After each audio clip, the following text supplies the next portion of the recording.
Magandang buhay mga suki, samahan niyo kami. Ipapag-groom namin ang aming mga alaga, si Jojo, si Jaja at si Sheroy. Tingnan niyo mga suki, ang hahaba na ng balahibo nila. Kailangan na talagang pagupitan namin ang aming alagang cute na aso. Yan, Jojo, Jaja. Ang babait ninyo ngayon Ay, inaantok pa si Jaja. Naghahakay pa, maaga kami umalis mga suki para kami ay mauna sa pila. Kasi matagal pala ang ganyang pagpapagroom ng mga balahibo ng mga aso. Halos 1 oras ang isa. Kaya magang umaga kami nagbiyahe papunta doon sa pet shop para kami mauna. Ay, tinaantok pa si Jojo. Jojo, Jaja. Jojo. Ano kayo? Yan, babalikan na lang tayo yung 2-3 dyan. Ano na kasama doon? Kasama na po yung ligo, yung isang tayo po. May mga kasama kayo. Hindi kayo nagtipid na.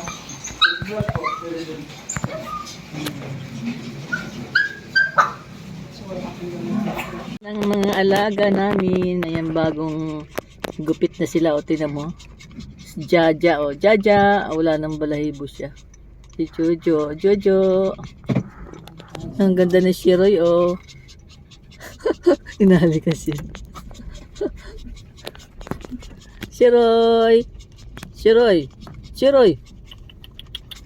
Jaja. Ayan, yung magandang aso, naging wala na siyang balahibo. Jojo. Ganda ng Jojo, Yan ang mga bagong trim na sila. Bagong bago na ang mukha. Hinalikan ni ni Sheroy si Jaja, Hindi na mamukhaan si Jaja. Jaja, Jojo, Sheroy. Pinicturean si pipicture ko pa si Sheroy. Bakit? Gusto i-picturean din yung isa magkatabi, kaya lang parang ang tapang.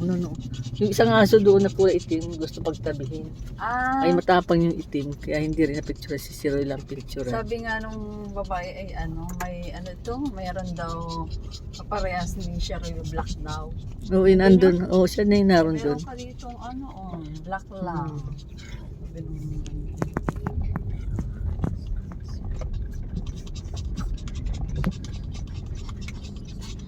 Sheroy. Ang ganda ng balahibo ni Sheroy. maganda nga. Sabi